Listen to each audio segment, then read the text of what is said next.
Headlines अब देखते हैं खबरों को विस्तार से। और आज सबसे पहले सबसे बड़ी चर्चा करेंगे कि महाराष्ट्र का जो महासंग्राम है उसमें क्या क्या दांव पर है, किन की साख दांव पर लगी है और कैसी जद्दोजहद वहां पर चल रही है साख बचाने को लेकर। तो महाराष्ट्र का जो महासंग्राम है वो साख बचाने की जद्दोजहद है। महाराष्ट्र विधानसभा चुनाव के लिए मतदान जारी है। सुबह से हर पोलिंग बूथ पर लोग लोकतंत्र के इस महापर्व में शामिल भी हो रहे हैं। महायुति सत्ता में बरकरार रहना चाहती है, अभी सत्ताधारी भी है, उसको देश भर में आप एनडीए के नाम से जानते हैं। वही महाविकास आघाड़ी एमवीए सत्ता में पुनर्वापसी की कोशिश कर रही है, जिसको पूरे देश में आप इंडी गठबंधन के नाम से जानते हैं। तो महाराष्ट्र में सभी 288 सीटों पर मतदान शाम 6 बजे तक होना है और कुछ इलाके ऐसे हो सकते हैं जहां पर 5 बजे। देखना यह है कि जनता किन मुद्दों को लेकर पोलिंग बूथ पर पहुंचती है महाराष्ट्र में और किन्हें अपना समर्थन देती है। लेकिन महाराष्ट्र का यह चुनाव कुछ पार्टियों और कुछ परिवारों के लिए काफी खास हो गया है। शिवसेना उद्धव और शिंदे कई सीटों पर अब आमने सामने हैं, तो उधर एनसीपी के शरद पवार और अजीत पवार की पार्टी में बड़ा संघर्ष है। परिवार के रूप में अगर देखिए तो पवार परिवार, ठाकरे परिवार, चौहान परिवार, देशमुख परिवार आदि के नए और पुराने चेहरे मैदान में हैं। फैमिली लेगेसी भी इस चुनाव में एक मुद्दा है कि भाई किसको मिलेगी वो लीगेसी। महाविकास आघाड़ी लोकसभा चुनाव के नैरेटिव पर ही विधानसभा चुनाव लड़ने का मौका देख रहा था, लेकिन एक हैं तो सेफ हैं और बटेंगे तो कटेंगे के नारे के जवाब देने में आघाड़ी पूरे चुनाव प्रचार के दौरान उलझी रही। लेकिन मतदान से पहले एक और बड़ा विवाद हो गया, बिटकॉइन विवाद और कैश फॉर वोट का मामला तेज हो गया। कल तक जो एमवीए है वो बीजेपी के नेता विनोद तावड़े पर बढ़ चढ़कर आरोप लगा रही थी, लेकिन एक पूर्व आईपीएस अधिकारी रविंद्र पाटिल के बयान ने कांग्रेस और एनसीपी शरद पवार को सफाई देने के लिए आज मजबूर कर दिया है। रविंद्र पाटिल ने सुप्रिया सुले, जो शरद पवार की बेटी हैं, और कांग्रेस पार्टी के अध्यक्ष नाना पटोले पर क्रिप्टो करेंसी मामले में शामिल होने का आरोप लगाया है। तो बीजेपी का दावा है कि इस मामले में गवाह ने खुद आरोपी को सुप्रिया सुले और नाना पटोले को के शामिल होने के बारे में बताया है। वहीं बीजेपी नेता संबित पात्रा ने आरोप लगाया कि कांग्रेस नेता राहुल गांधी के कहने पर, उनके पार्टी चीफ के कहने पर यह गबन किया जा रहा था। सुप्रिया सुले का नाम भी इस गबन में लिया गया है। रविंद्र पाटिल आईपीएस नौकरी छोड़कर एक साइबर एक्सपर्ट बन गए थे। 2018 में महाराष्ट्र में क्रिप्टो करेंसी फ्रॉड सामने आया। इस फ्रॉड की जांच के लिए रविंद्रनाथ को जोड़ा गया, जो 2022 में गिरफ्तार हुए। तो बीजेपी से 250 करोड़ रुपए का फ्रॉड होने का दावा कर रही है। एनसीपी के शरद पवार के नेता सुप्रिया सुले ने सफाई दी है कि बिटकॉइन मामले में जो मीडिया में खबर चल रही है उसमें उनकी आवाज नहीं है। उन्होंने साइबर क्राइम में शिकायत दर्ज करने की बात कही है, लेकिन अजीत पवार इसकी जांच की बात कर रहे हैं कि सच सामने आना चाहिए। वहीं बीजेपी के नेता सुधांशु त्रिवेदी का आरोप है कि विदेशी धन के जरिए चुनाव को प्रभावित करने की कोशिश हुई है। सुप्रिया सुले और नाना पटोले ने चुनाव के नतीजों को प्रभावित करने के लिए अवैध बिटकॉइन लेन देन का इस्तेमाल किया, यह बीजेपी कह रही है। तो कल तक एमवीए नेता पोलिंग से पहले बीजेपी पर भ्रष्टाचार के आरोप लगा रहे थे और आज मामला पलट गया, पासा पलट गया। क्रिप्टो करेंसी मामले में वो आज सफाई देने को मजबूर हो गए हैं। मतदाताओं के रुझान बढ़ाने के लिए सभी दल और नेता अपील कर रहे हैं। मुंबई की फिल्म हस्तियों ने सुबह सुबह पोलिंग करके और लोगों को आह्वान किया कि वो स्वतंत्र देश में मतदान से बड़ा कोई उत्सव नहीं हो सकता, इसलिए आगे आइए, अपने मताधिकार का इस्तेमाल कीजिए। लोग कर भी रहे, उत्साह भी है लोगों में। लेकिन बहुत कुछ इस महासंग्राम में दांव पर है और फिर कई मामले इस बीच में सामने आ भी गए हैं। तो भाजपा के नेता सुधांशु त्रिवेदी ने कांग्रेस पर महाराष्ट्र विधानसभा चुनाव में बिटकॉइन घोटाले का पैसा इस्तेमाल करने का आरोप लगाया है। पत्रकारों को संबोधित करते हुए उन्होंने सुप्रिया सुले और नाना पटोले का ऑडियो भी सुनाया है, सुनिए आप भी। पूर्व पुलिस अधिकारी जो एक आरोप में पहले कुछ समय जेल में रह चुका है, उसको एक आरोपी डीलर संपर्क करता है और यह कहता है कि बिटकॉइन का कुछ पैसा हमें ट्रांजैक्शन करना है कैश में। वो ये कहता है कि मैं पहले ही लफड़े में फंस चुका हूं, मैं ऐसी किसी चीज में नहीं पड़ना चाहता। तो वो दूसरा व्यक्ति ये कह रहा है कि नहीं साहब, इसमें बड़े लोग इन्वॉल्व हैं और वो कांग्रेस के महाराष्ट्र के अध्यक्ष नाना पटोले जी का तथा कथित रूप से नाम लेता है और सुप्रिया सुले जी का तथा कथित रूप से नाम लेता है। फिर जब वो अधिकारी पुनः अविश्वास व्यक्त करता है तो वो कहता है कि मैं आपको ऑडियो क्लिप भेज रहा हूं, आप इसको सुनिए, आपको स्वतः समझ में आ जाएगा। और उस ऑडियो क्लिप में डीलर के दावे के अनुसार वह साफ साफ कहा जा रहा है कि इलेक्शन के लिए हमें पैसा चाहिए और इंक्वायरी की आप चिंता मत करिए, सरकार आएगी तो हम देख लेंगे। तो ये बड़े आरोप और मतदान से ठीक पहले, या यूं कहिए मतदान चल रहा है और ये बड़ा आरोप आ गया है, तो आरोपों को सुप्रिया सुळे ने सिरे से नकार दिया और सुधांशु त्रिवेदी पर झूठ फैलाने का आरोप भी लगा दिया। उन्होंने बताया कि उन्होंने मानहानि का नोटिस भी भेज दिया है। श्री त्रिवेदी जी को मैंने एक क्रिमिनल डेफमेशन नोटिस भेजी है, क्योंकि जो उन्होंने जो आरोप किए, उन्होंने मुझे 5 सवाल पूछे, 5 सवाल, और उन्होंने मुझे कहा है कि बाहर आके जवाब दे। मैं बाहर आके जवाब देने के लिए कभी भी तैयार हूँ। सुधांशु त्रिवेदी जिस शहर में चाहे, जिस चैनल पे चाहे, जिस वक्त चाहे, वो जहाँ बुलाएंगे मैं आ जाऊंगी और हर एक का जवाब मैं दे दूंगी, क्योंकि for all the questions my reply is no no no no no, lies lies lies lies lies. तो एक आरोपी का तो जवाब आपने सुन लिया, अब दूसरे आरोपी का भी सुन लीजिए। महाराष्ट्र कांग्रेस के अध्यक्ष नाना पटोले का कहना है कि आरोपों की जांच होनी चाहिए और दोषियों के खिलाफ कार्रवाई होनी चाहिए।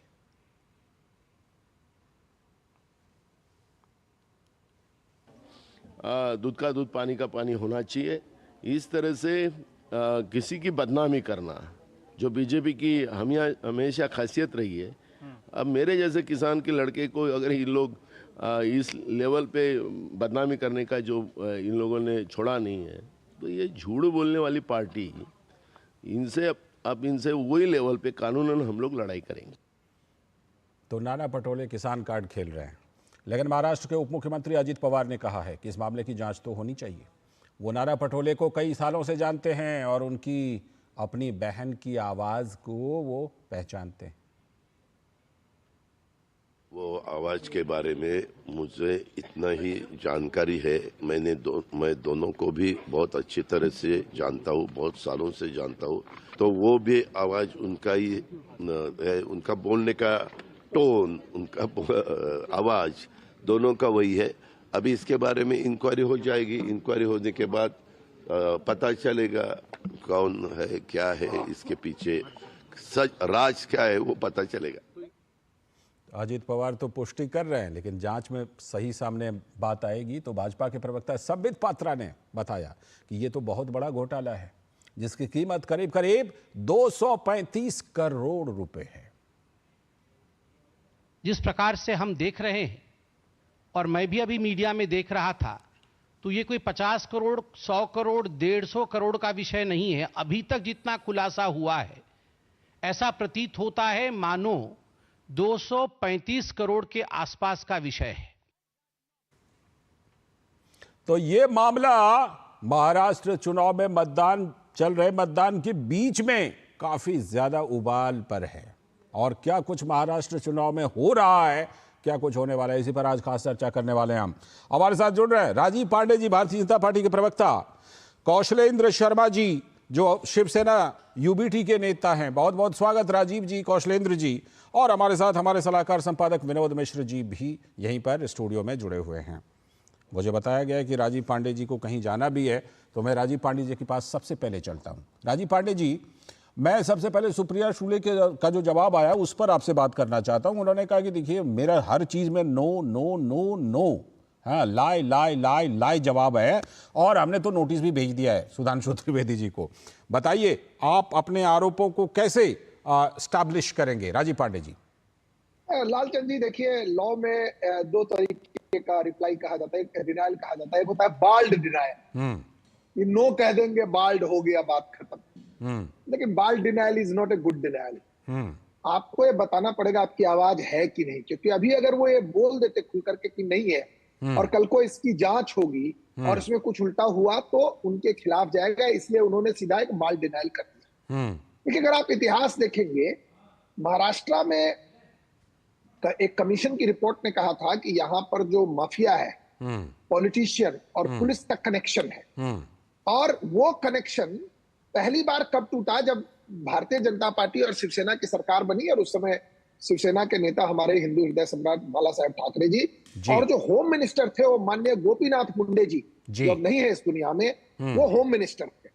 उन्होंने उसको मुंबई को, अगर आज मुंबई इतना सुरक्षित है, आपने जो सुना नहीं होगा, मतलब एक आध घटना हुई है बीच में जो काफी शॉकिंग है, लेकिन अगर आपने नहीं सुना होगा 20 इयर्स में जे डे करके एक जर्नलिस्ट की हत्या हुई थी, उसके बाद पहली बार ये जो हत्या हुई है बांद्रा में, उससे बीच में पूरे मुंबई में लल था और एकदम लॉ एंड ऑर्डर, ये उसके कारण हुआ।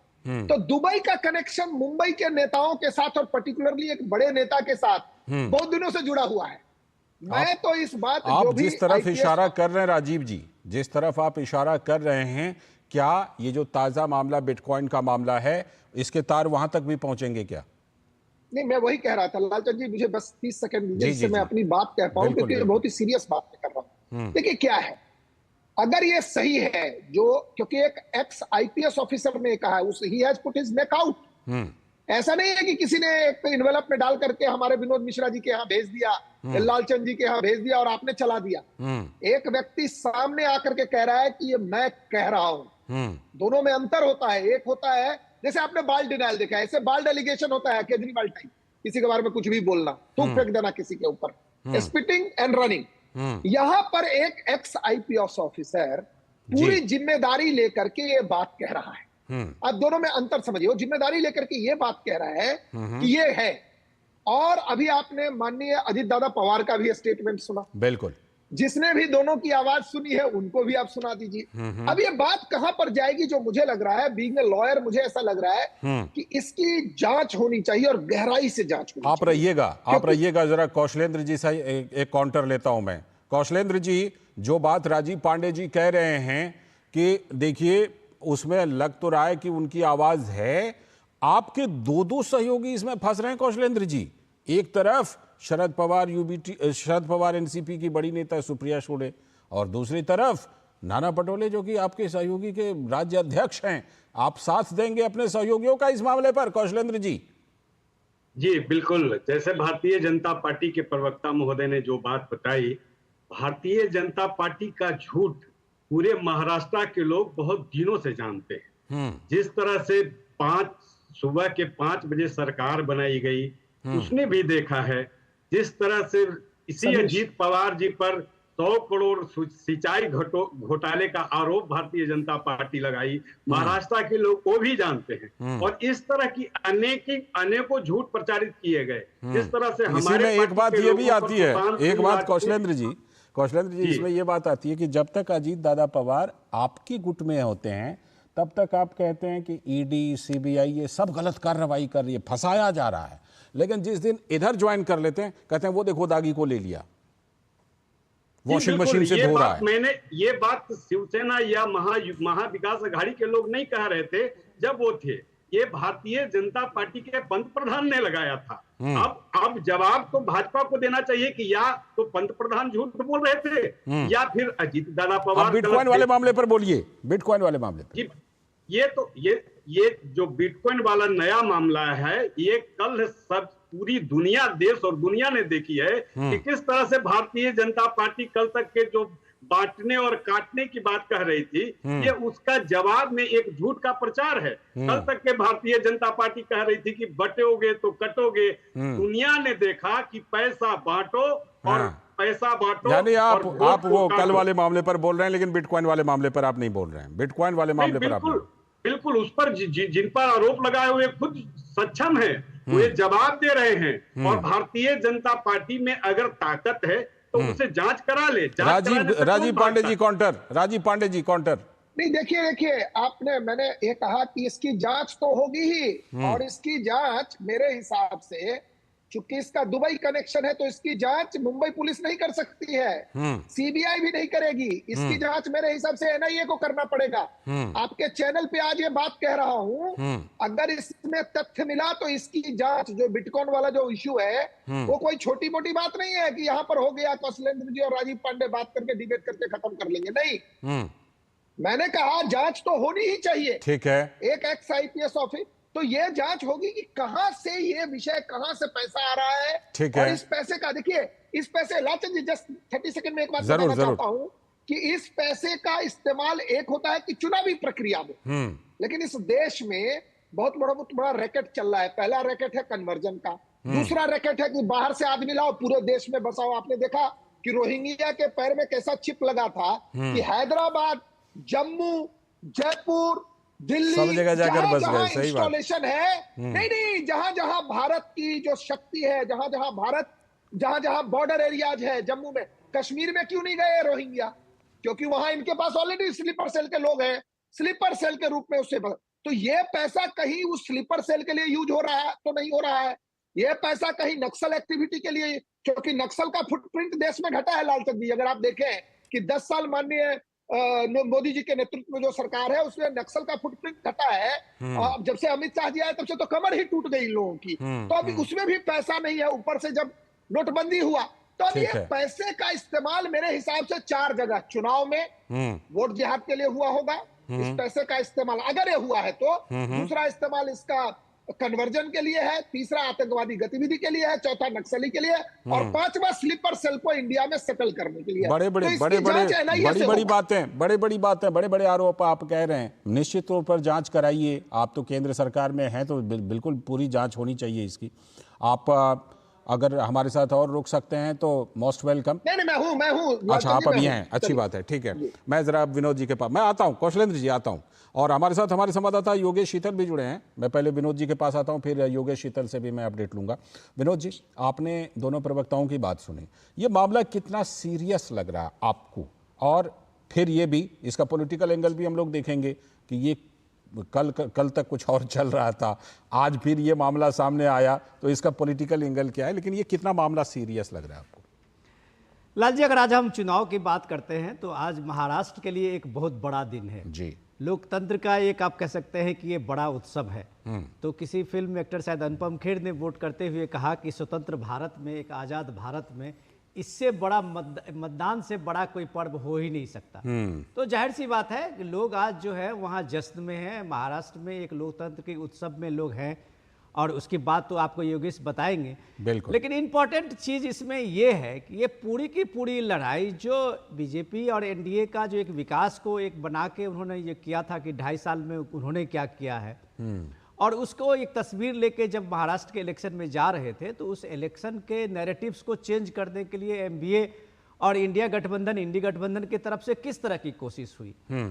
तो कल हम लोगों ने देखा कि आप बीजेपी के एक महासचिव के खिलाफ में आप किस तरह के एक थ्योरी लेके आए पैसे बांटने का, उनके होटल में, और उनके खिलाफ में कुछ कार्यकर्ता उतर के बता रहे थे पैसे बांट रहा है। आपने ये सारा हंगामा किया, एफआईआर भी हो गया। उसको लेके शाम तक आपने जितना प्लान करना था, आपने शाम तक उस चीज को एकदम पूरा र्यूमर मॉन्गरिंग की तरह फैला रहे थे। लेकिन एक झटके में ये बिटकॉइन का मामला कैसे सन्नाटा छा गया जी। अब कहीं विनोद तावड़े की चर्चा नहीं हो रही है। अब शरद पवार विनोद तावड़े की बात नहीं कर रहे हैं। अब नाना पटोले उसकी बात नहीं कर रहे हैं। खुद गिरेबान में अब झांकने के लिए उनको मजबूर कर दिया है। तो सवाल है कि इस राजनीति को इतने निचले स्तर तक लाने की पहल किसने की? तो आप अगर इस बिटकॉइन के मामले में एक बात तो देखिए, ये जग जाहिर है, बिटकॉइन को समझने की जरूरत है। ये डिजिटल करेंसी है जिसकी कोई सरकारी मान्यता नहीं है। बिल्कुल। और ये सरकारी मान्यता न होने के कारण, जो राजीव बता रहे थे, ये एक नेक्सस होता है कि जो पुलिस अफसर का, आप ये देखिए कि वो खुद आईपीएस ऑफिसर रहे हैं, और आईपीएस ऑफिसर के बाद वो नौकरी छोड़ के एक साइबर एक्सपर्ट बनते हैं। साइबर एक्सपर्ट बन के वो एक कंपनी ज्वाइन करते हैं, फिर इसके कंपनी के साथ में ये सारा डील करते हैं। मामला जब ये इतना बड़ा ये फंसा है, और इस मामले में जब ये तहकीकात होने लगी है, कई लोग इसमें जेल गए हैं, तो इसके तार डेफिनेटली जब 2018 में के घटना से जुड़ता है, तो उसके बाद तो आपकी सरकार आ गई थी। तो जाहिर सी बात है आप पे यह आरोप लगना तो सुनिश्चित है कि आप इस खेल को किस तरह से इलेक्शन के लिए कर रहे थे, जो सीधे सीधे इस ऑफिसर ने लगाया है कि आप चुनाव में उस पैसे का इस्तेमाल करने की मंशा से ये जो 235 करोड़ का संबित पात्रा बता रहे हैं, तो जाहिर सी बात है एक बड़ी रकम होती है जो लोकसभा के चुनाव में आपने उसको खर्च किया और फिर विधानसभा चुनाव को प्रभावित करने के लिए खर्च कर रहे हैं। इन आरोप के अलावा अगर हम ये कहें तो महाराष्ट्र के चुनाव साख बचाने का चुनाव है, राजनेताओं के लिए खास करके। हर पार्टियां में जो बड़े नेता हैं, जो रीजनल पार्टी है, वो अपनी अपनी साख की लड़ाई लड़ रहे हैं। मैं उस एंगल पर आऊंगा, ने उनके साख को बटा लगा। ठीक है, मैं उस एंगल पर आऊंगा, लेकिन पहले कौशलेंद्र जी उस समय अपनी बात रखना चाहते थे। कौशलेंद्र जी अपनी बात रखिए। और दूसरी बात ये भी कि ये चुनाव जिस तरह से पूरा का पूरा चुनाव आपने लड़ा, जिस तरह के नारे चले, जिस तरह की चीजें चली, आपको क्या लगता है कि कितनी बड़ी चुनौती, खास तौर पर मैं आपकी पार्टी के लिए, जो शिवसेना यूबीटी गुट है, उनके लिए पूछ रहा हूं कि कितनी बड़ी चुनौती ये चुनाव है आपके लिए? जी बिल्कुल, जितनी बड़ी चुनौती हो, उस चुनौती से लड़ना और जूझना उद्धव बाला साहेब ठाकरे जी को और उनके शिव सैनिकों को आता है। ये आपके प्रश्नों का उत्तर हुआ, पर मैं राजीव पांडे जी का जवाब दे दूं। ये गजब संजोग है कि इस हिंदुस्तान में मोदी जी और जोगी जी जैसे शक्तिशाली नेता के होते हुए भी हिंदुत्व खतरे में आता है। मुझे आज तक बात नहीं समझ में आती है। इतने बड़े चाणक्य हमारे गृह आप बिहार से ताल्लुक रखते हैं, पूर्णिया में छठ घाट पर हमला हुआ था। मैं आपको कुछ उदाहरण देता हूं। राजीव जी बाद में जवाब देंगे, मुझे कौशलेंद्र जी कुछ बातें मैं रखता हूं। पूर्णिया में छठ घाट पर हमला किसने किया है? ताजा उदाहरण दे रहा हूं, पीछे की बात नहीं बता रहा। जामिया मिलिया यूनिवर्सिटी में कन्वर्जन का रैकेट कौन चला रहा है, रिपोर्ट क्या कहती है? ये सब चीजें क्या हैं? अगर ये सब चीजें चलती हैं तो क्यों ना कहा जाए कि कुछ लोग जो हैं जानबूझ के सनातन और हिंदुत्व पर हमले करते हैं? बताइए मुझे। अगर जो कोई भी ऐसा कह रहा है या कर रहा है, बिहार की बात, अगर क्या होता है, अगर क्या है कौशलेंद्र जी, ये तो रिपोर्ट है। इस तरह की घटनाएं हो रही है तो उसके लिए जिम्मेवार कौन है? क्या उद्धव साहब ठाकरे जिम्मेवार हैं या ममता बनर्जी जिम्मेवार है? जिम्मेवार वो है जो ऐसी सोच को खाद पानी देते हैं। जिम्मेवार वो हैं जो ऐसी सोच को खाद पानी देते हैं। और आप लोगों के ऊपर ये आरोप लगता है कि आप लोग तुष्टीकरण के तहत ऐसी सोच को खाद पानी देते हैं। ये सुनते सुनते बिहार के लोग और पूरे देश के लोग मजाक उड़ाते हैं। अमित शाह जी गृह मंत्री हैं, उनके रहते हुए घुसपैठ हो जा रहा है, तो ऐसी सरकार भारत को नहीं चाहिए। अगर मोदी जी जैसे शक्तिशाली नेता को होते हुए भी अगर हिंदुत्व खतरे में आ जाता है, बिहार में अगर कोई आतंकवादी घुसपैठ करती है, बाकी नेता की भी तो कुछ जिम्मेदारी होनी चाहिए। ममता बनर्जी अगर सीएम है, उनकी कोई जिम्मेदारी होनी चाहिए। हेमंत सोरेन सीएम है, उनकी कोई जिम्मेदारी होनी चाहिए कि नहीं होनी चाहिए? बिल्कुल होनी चाहिए। बिहार पार्टी के तौर पर आप लोगों की जिम्मेदारी होनी चाहिए कि नहीं? देश के बड़े नेता के तौर पर आप लोगों की भी जिम्मेदारी होनी चाहिए कि नहीं होनी चाहिए? या आप अलग दिशा में काम करेंगे, बिल्कुल 180 डिग्री विपरीत दिशा में आप काम करेंगे क्या? बिहार में अगर इस तरह की घटनाएं घटी है तो आप किसे जिम्मेवार ठहराएंगे? केंद्र से लेकर राज्य की सरकार है, दोनों भारतीय जनता पार्टी की सरकार है। आप ये चाहते हैं कि बिहार पुलिस उस पर कार्रवाई करे, लेकिन सवाल यह है कि ऐसी घटना के लिए शह कहां से मिलती है? मैं आता हूं। अभी एक ब्रेक लेते हैं, उसके बाद इस चर्चा को जारी रखेंगे। एक ब्रेक अभी, उसके बाद फिर लौट करके इस चर्चा को आगे बढ़ाएंगे। आपके घर के खाने में रेस्टोरेंट जैसा स्वाद ले आए MDH का शाही पनीर मसाला। पनीर को क्या मस्त बना डाला। जब धरती चीर कर निकलता है लोहे का पत्थर और मिलता है मोंगिया के जोश से, फिर तपता है, पिघलता है और बनता है फौलाद। अब होता है सरिया सारी खूबियों के साथ। मोंगिया स्टील, मजबूत देश का मजबूत सरिया। ये सिर्फ आवाज नहीं है, ये दोस्त भी है।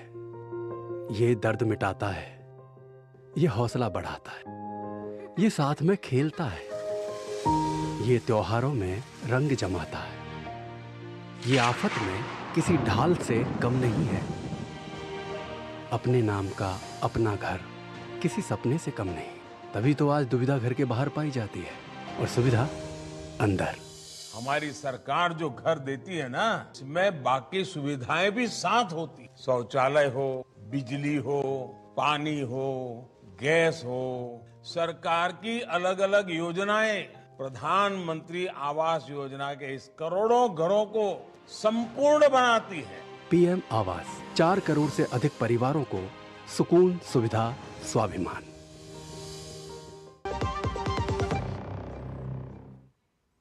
स्वागत है ब्रेक के बाद। आप देख रहे हैं इस वक्त, और हम चर्चा कर रहे थे ब्रेक पर जाने से पहले कि महाराष्ट्र में कैसा महासंग्राम है, क्या क्या दांव पर है और कौन कौन से मुद्दे इस बीच में आ गए हैं। हमारे साथ हमारे सारे खास मेहमान जुड़े हुए हैं। मैं इस समय काउंटर लेता हूं राजीव जी का, उसके बाद विनोद जी के पास भी। हाँ राजीव जी, आप कुछ काउंटर करना चाह रहे थे? कुछ देखिए, अभी हमारे जो शिवसेना यूबीटी के हैं, पहले तो वो हमारे ही साथ रहे हैं। 2.5 साल जो कांग्रेस पार्टी के साथ गए, वो बाला साहब के विचारधारा को छोड़ के जिसमें बाला साहब जी ने कहा था, हिंदू हृदय से बाला साहब ठाकरे जी ने, कि हम अपनी पार्टी को कभी कांग्रेस नहीं होने देंगे। आज ये दुख का विषय है कि वो कांग्रेसी भाषा बोल रहे हैं। कह रहे वो भाषा उनको मुबारक हो। देखिए, 2016 में राज्यसभा में मोदी जी की सरकार 14 में आई, 2016 में कहा कि 2 करोड़ से ज्यादा बांग्लादेशी है। अगर आप कांग्रेस की सरकार, जब अटल जी की सरकार आई थी, उससे पहले कांग्रेस के मिनिस्टर ने कहा था कि 1.20 करोड़ बांग्लादेशी हैं देश में। तब तो भाजपा की सरकार नहीं थी, इनकी सरकार चली थी 47 से लेकर के। तो पहली स्टेबल सरकार जो आई वो 1999 में आई भारतीय जनता पार्टी की। तो 47 से इसके बाद जिस तरीके से आपने जो बात कही है, वो उनको, शर्मा जी को सुनना चाहिए जी। कि जिस प्रकार से पहले कम्युनिस्ट पार्टी पूरा बांग्लादेशियों को वेस्ट बंगाल में एक तरीके से एक्लेमेटाइज करके पूरे देश में सप्लाई करती थी, वही काम अब ममता बनर्जी कर रही है। क्योंकि इसके पीछे कारण है, इसके पीछे वोट बैंक की राजनीति। झारखंड में हेमंत सोरेन के ऊपर यही आरोप, झारखंड में यही काम हेमंत सोरेन जी कर रहे हैं। देखिए, विषय जो है ना, हम लोग बात करते हैं, क्या ये सही नहीं है कि कांग्रेस पार्टी ने कहा था कि 1.20 करोड़ बांग्लादेशी रह रहे हैं, और फिर 16 में 2 करोड़ की बात राज्यसभा में हुई। तो ये कह देना, और दूसरी बात समाधान भी सुझाइए राजीव जी। मैं समाधान सुना, मैं समाधान पर हाँ, उसके बाद थोड़ा समाधान भी सुझाइएगा। इसका समाधान क्या है? 10 सेकंड। 2012-13 में बांग्लादेशियों रोहिंग्या को लिया गया और उसके लिए प्रदर्शन हुआ मुंबई में, जिसमें 2 कांस्टेबल की मृत्यु तक हुई। 2 लोगों की मृत्यु हुई और कांस्टेबल, महिला कांस्टेबलों के साथ छेड़छाड़ हुई थी बीटी स्टेशन के सामने, छत्रपति जो अपना हमारा जो स्टेशन है, वहां पर यह घटना हुई थी। ठीक है, दिल्ली में बड़ी बड़ी रैली में। अब आते हैं सॉल्यूशन। सॉल्यूशन कैसे होगा? सॉल्यूशन देने की जिम्मेदारी आपकी है, क्योंकि आप सरकार में हैं। बिल्कुल है, हमारी सरकार। मैं बता रहा हूँ, योगी जी सॉल्यूशन दे रहे हैं, अच्छे से दे रहे हैं। हमको बस योगी जी जैसा सीएम हर जगह आ गया, वो अपने आप सॉल्यूशन मिल जाएगा, आप चिंता मत करिए।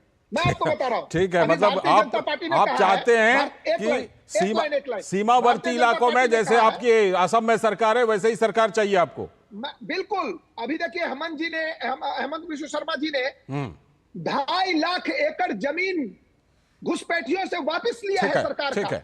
और एक लाइन, अभी जैसे आगे झारखंड में हमारी सरकार, वहां पर लागू होगा सीएए, वहां पर होगा, हम रजिस्टर बनाएंगे, हम लोगों का चेक करेंगे, बाहरी है उनको लात मार करके बाहर किया जाएगा भारत से।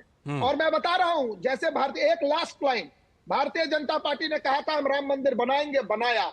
आर्टिकल 370 हटाएंगे, हटाया। हमने कहा कि कॉमन सिविल कोड लाएंगे, हमने महिलाओं के लिए हलाला और ट्रिपल तलाक से मुक्ति दिलाई। यही काम हम इसके लिए भी कह रहे हैं। भारतीय जनता पार्टी कह रही है कि देश में जितने भी बांग्लादेशी रोहिंग्या इन्फिल्ट्रेटर्स हैं, उनको हम डिटेक्ट एंड डिपोर्ट, डबल होगा। ठीक है, ठीक है। हमारे गृह मंत्री जी ने ये बात कही। बिल्कुल, धन्यवाद। ठीक है, ठीक है, ठीक है। आप विनोद जी आप थोड़ा सा जरा महाराष्ट्र के महासंग्राम पर बात करते हैं। वोट का जो प्रतिशत है वो झारखंड से थोड़ा कम है, आपने देखा ही होगा डेटा। क्या लगता है आपको, महाराष्ट्र में जो मतदाता हैं उनमें क्या उत्साह कम है दोनों गठबंधनों को लेकर? नहीं, इसको उत्साह कम नहीं कह सकते हैं लाल जी। एक्चुअली कि होता क्या है कि महाराष्ट्र में जो पैटर्न है वोटिंग का, वो पैटर्न पिछले साल में इससे कोई बहुत ज़्यादा पैटर्न में नहीं था। ये बात सच है। जो पैटर्न आपको 2019 में आपने देखा था, वो 2024 में देखा था, वही कमोबेश पैटर्न जो है अभी भी आपने वैसे ही पैटर्न देख रहे हैं।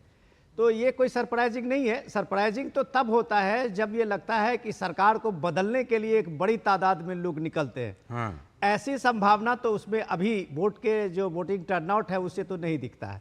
अब ये किसके पक्ष में वोट जा रहा है ये कहना तो अभी मुश्किल है इतनी जल्दी। लेकिन ये सबसे बड़ा ये है कि मुद्दे क्या चले महाराष्ट्र में, ये एक सवाल तो हर राजनीतिक दलों के सामने में होगा।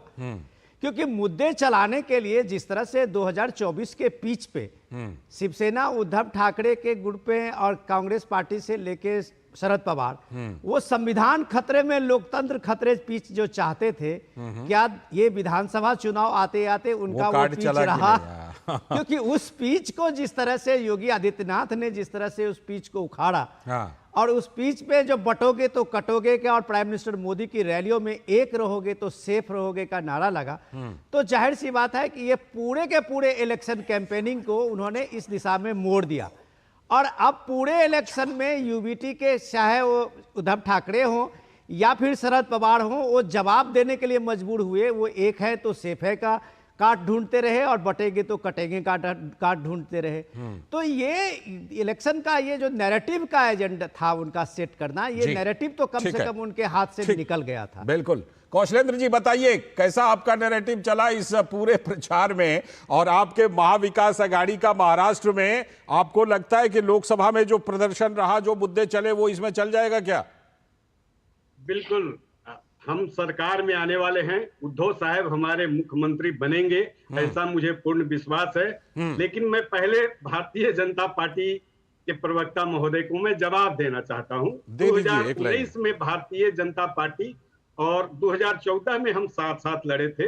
2019 में जब विधानसभा का चुनाव चल रहा था, तब इसी भारतीय जनता पार्टी ने हमें छोड़ के बाहर चले गए थे। तब भारतीय जनता पार्टी अपनी ताकत पर चुनाव लड़ी थी और शिवसेना अपनी ताकत पर चुनाव लड़ी थी। किसमें? 2019 में? नहीं, 2019 में साथ लड़े थे। 2019 में साथ लड़े थे। 2014 में अलग अलग लड़े थे, 2019 में साथ लड़े थे। जी क्षमा करेंगे, हमसे भूल हो गई। 2014 विधानसभा चुनाव जब हम लोग अलग अलग लड़े थे, तो जिस समय भारतीय जनता पार्टी हमें छोड़े थे, उस समय हम तब हम बाला साहेब ठाकरे जी के विचारों को त्याग चुके थे क्या? तब हम हिंदुत्व को त्याग चुके थे क्या? ठीक है, जब भारतीय एक लाइन का काउंटर राजीव जी, एक लाइन का काउंटर, जब भारतीय एक लाइन का काउंटर राजीव जी का, एक लाइन का काउंटर। भारतीय जनता पार्टी हमें छोड़ती है, तब राजीव जी, भारतीय जनता पार्टी एक लाइन का काउंटर से नहीं भागते। बहुत बता रहे हैं, एक लाइन में। उस समय चारों पार्टियां अलग अलग लड़ी, लेकिन हम कांग्रेस की गोद में जाकर के नहीं बैठ गए। आप कांग्रेस की गोद में बैठे। दोनों में अगर आपको अंतर समझ में नहीं आ रहा, लड़ते आप अपने दम पे। ठीक है, महाराष्ट्र की जनता सब देख रही है, विचारों के आधार पर महाराष्ट्र की जनता जाकर के सोनिया गांधी की गोदी में बैठ गए। महाराष्ट्र की जनता जो आज वोट कर रही है वो सब कुछ देख रही है। फिलहाल बहुत बहुत शुक्रिया राजीव पाटिल जी जुड़ने के लिए, कौशलेंद्र शर्मा जी जुड़ने के लिए, और विनोद जी आपका भी इस चर्चा में जुड़ने के लिए बहुत बहुत शुक्रिया। तो महाराष्ट्र के महासंग्राम में बहुत कुछ दांव पर है, किसको क्या मिलेगा ये तय होना है। अभी वक्त है एक ब्रेक का, और ब्रेक के बाद जब लौटेंगे तब बात करेंगे कि चुनाव झारखंड में भी हो रहा है, और उससे भी ज्यादा चर्चा उत्तर प्रदेश के उपचुनाव की है, तो इस पर बात करेंगे ब्रेक के बाद। ये सिर्फ आवाज नहीं है, ये हमारा जीवन साथी भी है। जब कोई बात बिगड़ जाए